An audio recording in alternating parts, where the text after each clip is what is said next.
Assalamualaikum warahmatullahi wabarakatuh dan salam sejahtera.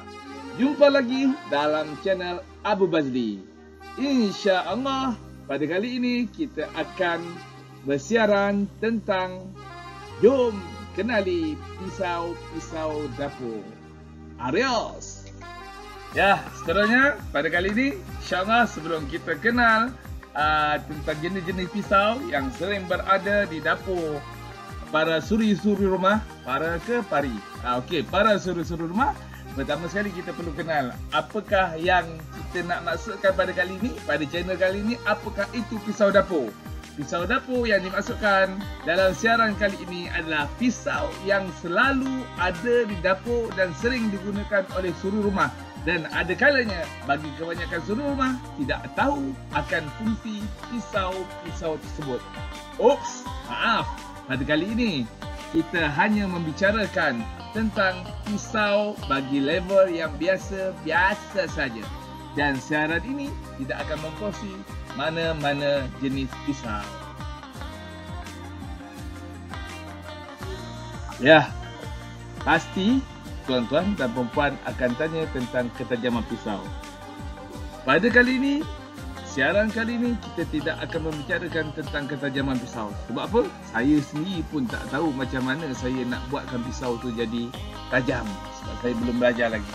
Kita orang-orang yang baru untuk kenal-kenal tentang pisau ini, kita cuma bagi tahu tentang asas dia.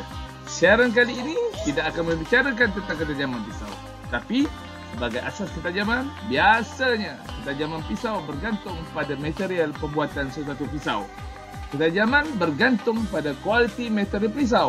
Jika material yang digunakan adalah keras dan tahan, maka ia akan menjadi faktor ketajaman pisau dan ketahanan mata pisau. Pastinya, kualiti akan mempengaruhi harga sesuatu pisau.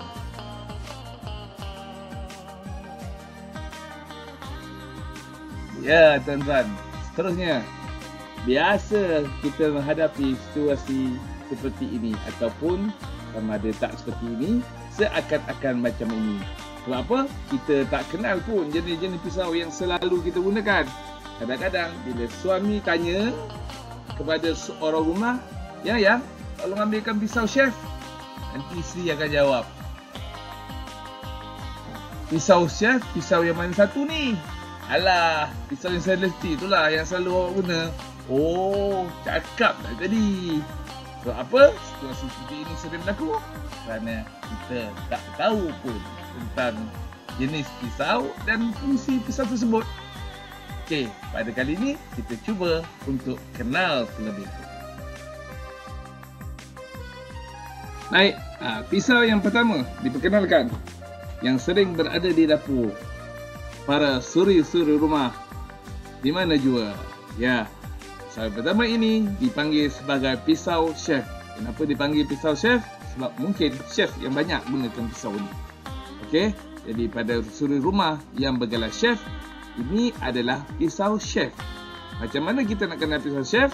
Bentuk pisau chef ini dengan panjangnya lebih kurang 8 ke 10 cm, berbentuk tirus pada hujung mata, lebar pada bilah pisau mengecil dari pangkal bilah ke hujung mata. Bagaimana contoh gambar yang ditunjukkan? Apakah fungsi pisau ini? Pisau ini berfungsi untuk memotong sayur, mengiris daging atau mencincang daging atau apa saja kadang-kadang yang suka hati orang rumah kita nak pakai. Ya.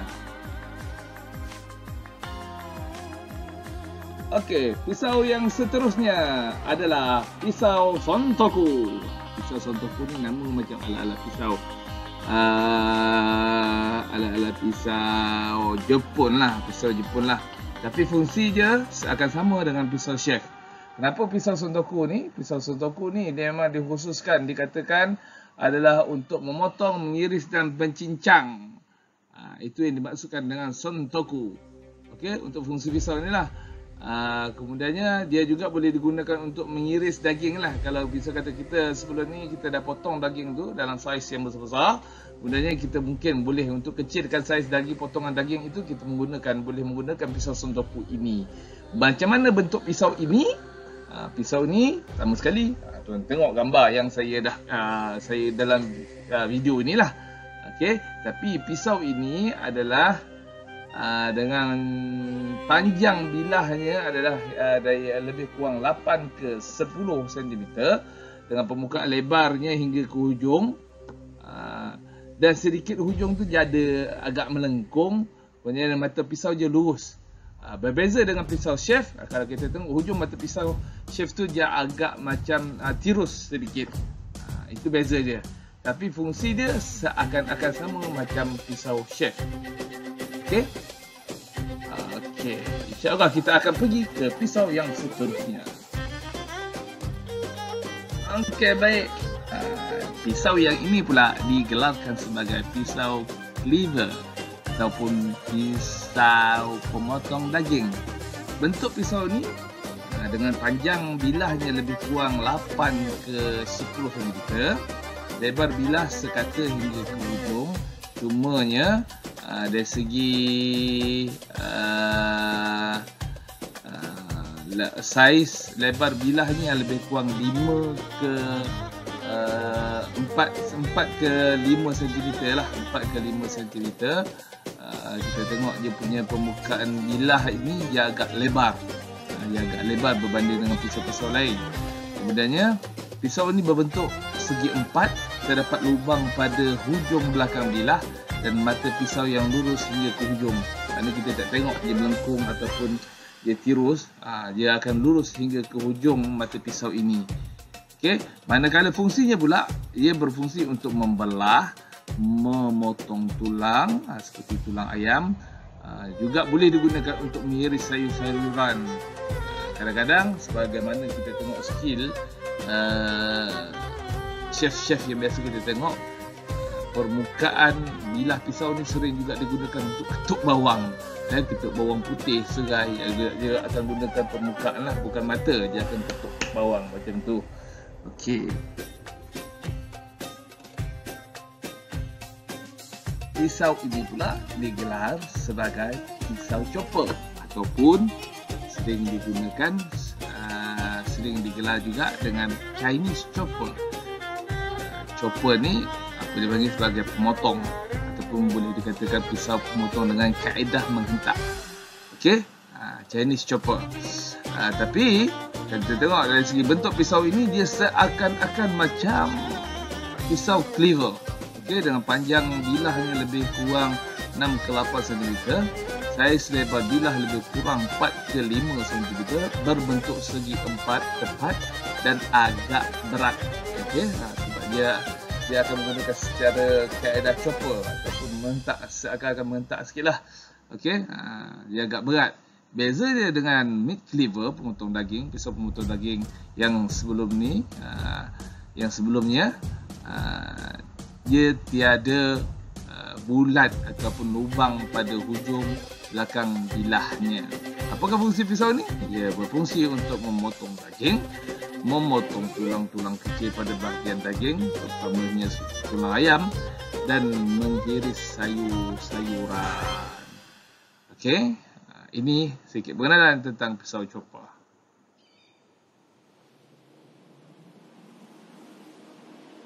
Yang ini dipanggil sebagai pisau boning.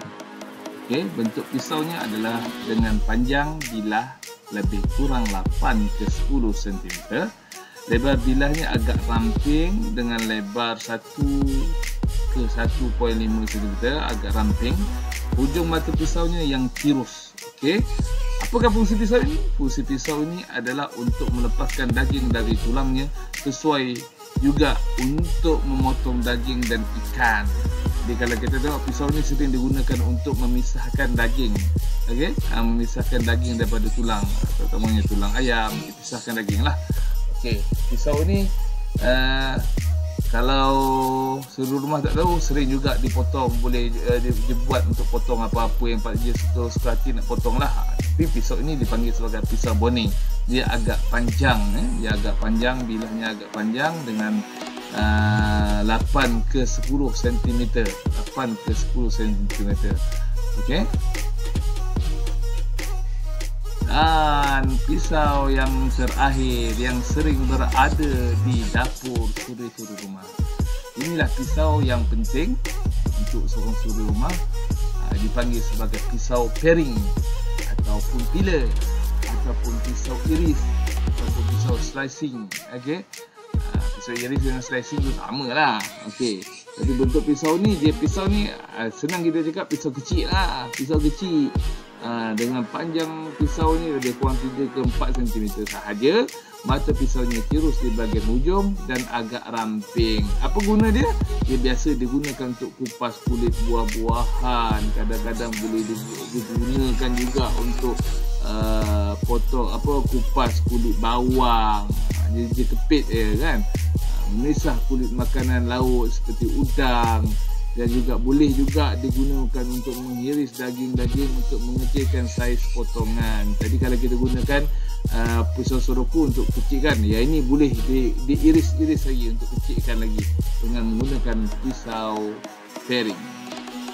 Okey, itu saja setakat ini tentang pengenalan jenis-jenis pisau. Itulah tadi video tentang jenis-jenis pisau.